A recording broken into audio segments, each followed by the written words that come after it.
परिचय। बच्चों, इस चित्र में आप क्या देख सकते हैं?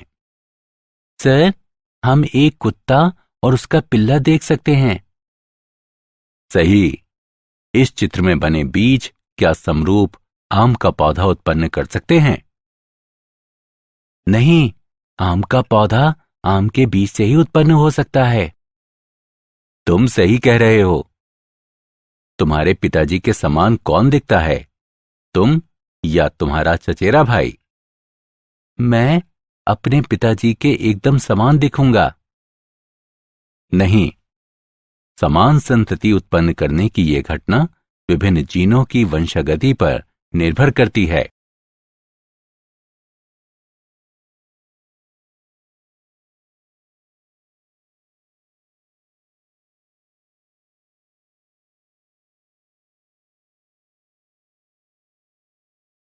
उद्देश्य। इस पाठ के अंत में आप निम्न करने में सक्षम हो जाएंगे।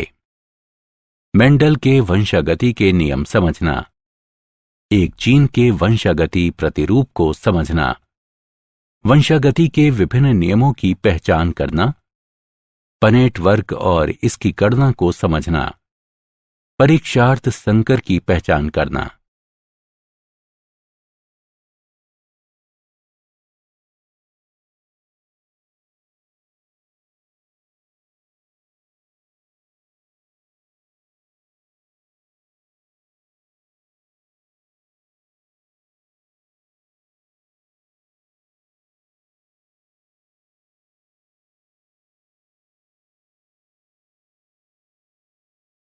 मेंडलवाद। मेंडल को आनुवंशिकता का जनक कहा जाता है। उन्होंने पाइसम सेटाइवम यानी मटर की 7 किस्मों पर प्रयोग किया। प्रारंभ में कुछ कारणों की वजह से उनके परिणाम स्वीकार नहीं किए गए, लेकिन वर्ष 1900 में Hugo de Vries, curl Correns और इरिक वॉन शेरमॉक द्वारा उनके परिणामों की पुनः खोज की गई।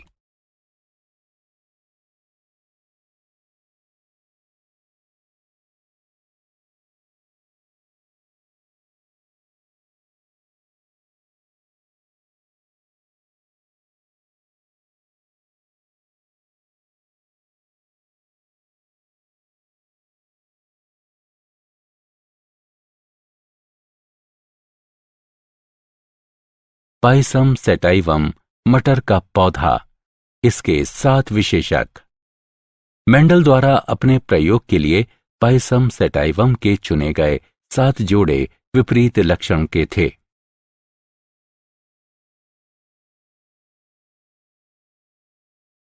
मटर का पौधा ही क्यों? मेंडल ने अपने प्रयोग के लिए मटर के पौधे का चयन निम्नलिखित कारणों से किया। विशेषकों के लिए मटर के पौधे की अनेक किस्में वैकल्पिक रूपों के साथ उपलब्ध थीं। मटर के पौधों में स्वपरागण होता है, इसलिए शुद्ध नस्ल आसानी से प्राप्त की जा सकती थी। मटर का पौधा आसानी से वृद्धि कर सकता है। मटर के पौधे में छोटी जीवन अवधि होती है। इसके पुष्प द्विलिंगी होते हैं। मेंडल के प्रयोग के चरण। मेंडल का प्रयोग 3 चरणों में संपन्न किया गया। वास्तविक प्रजनन। मेंडल द्वारा नोट किए गए 7 लक्षण जनकों से संतति में पहुंचते हैं कि नहीं, ये जानने के लिए उन्होंने 7 प्रकार के पौधों से स्वपरागण द्वारा उत्पन्न बीज लिए। मेंडल ने इन सभी को शुद्ध लक्षण नाम दिया। शुद्ध पौधों का संकरण। पौधों की 2 अलग अलग किस्मों पर परागण से संकर पौधे उत्पन्न करती है, जो F1 पीढ़ी बनाते हैं। संकरों में स्वपरागण। F2 पीढ़ी उत्पन्न करने के लिए प्रत्येक F1 संतति का स्वपरागण कराया गया। एक जीन की वंशागति। मटर के पौधों की लंबी और बौनी किस्मों के बीच एकल संकर क्रॉस निम्नानुसार है।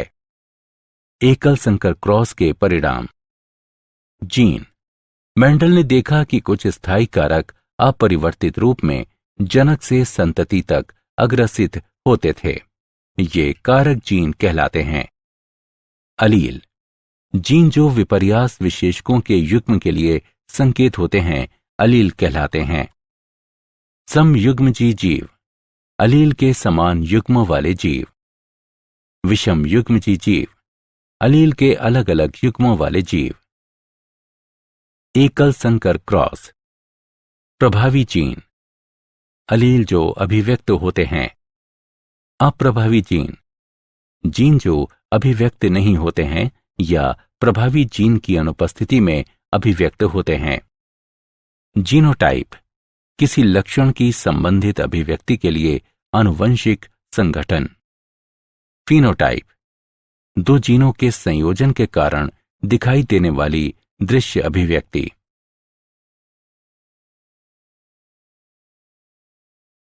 विसंयोजन के लक्षण, जब युग्मक अर्धसूत्रण द्वारा उत्पन्न होते हैं तो जनिकीय युग्म के अलील विसंयोजित हो जाते हैं और केवल एक अलील युग्मक तक संचारित होता है। अलील का यह विसंयोजन एक यादृच्छिक प्रक्रिया है और इसलिए युग्मक में कोई एक अलील होने की संभावना 50% होती है।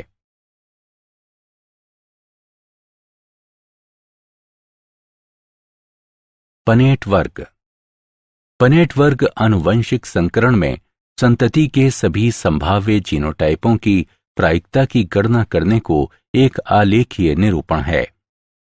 उदाहरण के लिए बड़ा टी छोटा टी यानी नर का क्रॉस, बड़ा टी छोटा टी यानी मादा एक आंतरिक F1 संकरण है।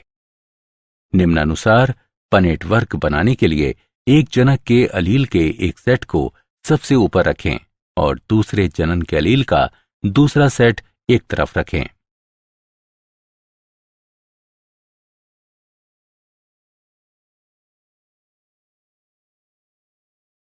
पनेट वर्ग की गणना करना।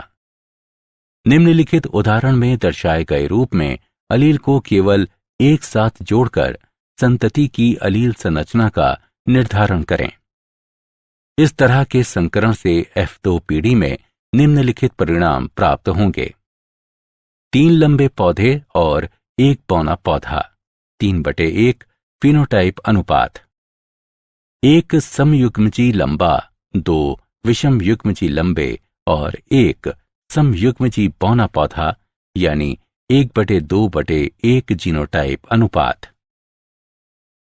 परीक्षार्थ संकरण, संतति का जीनोटाइप इसके प्रजनन अप्रभावी प्रकार के साथ संतति द्वारा ज्ञात किया जा सकता है।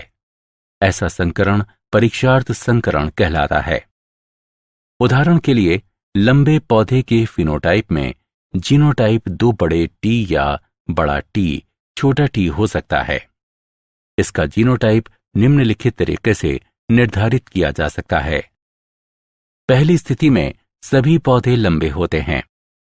इस प्रकार परीक्षार्थ पौधे का जीनोटाइप 2 बड़े टी हैं। दूसरी स्थिति में लंबे और बौने पौधे 1/1 के अनुपात में उत्पन्न होते हैं। इस प्रकार परीक्षार्थ पौधे का जीनोटाइप बड़ा टी छोटा टी है। वंशागति के नियम। मेंडल के सिद्धांत या वंशागति के नियम हैं। प्रभाविता नियम, इस नियम के अनुसार जोड़े में एक कारक स्वयं को अभिव्यक्त करता है और F1 पीढ़ी में दूसरे की अभिव्यक्ति को रोकता है। विसंयोजन नियम, इस नियम के अनुसार प्रत्येक लक्षण के कारक युग्मक निर्माण के दौरान विसंयोजित हो जाते हैं ताकि प्रत्येक युग्मक केवल एक कारक ग्रहण कर सके और सदैव शुद्ध रहे। नर और मादा युग्मकों में 2 कारक या विशेषक बराबर आवृत्ति के साथ प्रकट होते हैं। अपूर्ण प्रभाविता, सह प्रभाविता और बहुअलील। अपूर्ण प्रभाविता ये तब होती है जब एक निश्चित विशेषक के लिए कोई भी अलील प्रभावी नहीं होता है। इस प्रकार विषम युग्मजीव व्यष्टियों में एक मध्यवर्ती अभिव्यक्ति पाई जाती है। सह प्रभाविता ये तब होती है जब एक विशेषक के लिए दोनों अलील प्रभावी होते हैं और विषम युग्मजीव व्यष्टि में दोनों अभिव्यक्ति किए जाते हैं। ऐसी घटना बहुअलील के साथ देखी जा सकती है। बहुअलील ये एक विशेषक के लिए 3 अलील की उपस्थिति को संदर्भित करता है। उदाहरण, मानव रक्त में 3 अलील ए, बी, ओ होते हैं। द्विसंकर क्रॉस एक ही समय पर अलग अलग विस्थलों पर 2 जीनों को ध्यान में रखते हुए 2 जीवों के बीच संकरण द्विसंकर क्रॉस कहलाता है, जैसा कि आरेख में दर्शाया गया है। द्विसंकर क्रॉस के परिणाम। द्विसंकर क्रॉस F2 पीढ़ी में 4 प्रकार के पौधे 9/3/3/1 के फिनोटाइप अनुपात में उत्पन्न करते हैं। 2 नए संयोजन उत्पन्न किए जाते हैं, गोल हरा और झुर्रीदार पीला। एक लक्षण की वंशागति दूसरे लक्षण की वंशागति से स्वतंत्र थी। स्वतंत्र अपव्यूहन का नियम।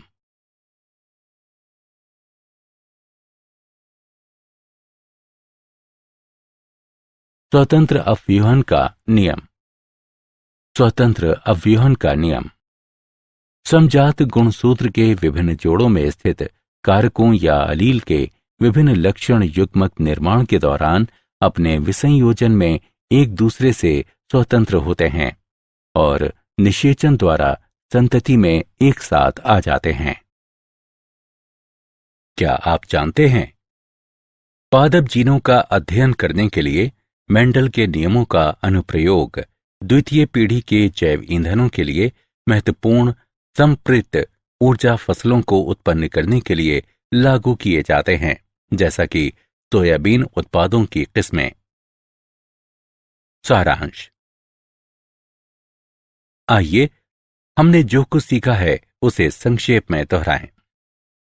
मेंडल ने सबसे पहले इस घटना का क्रमबद्ध अध्ययन किया।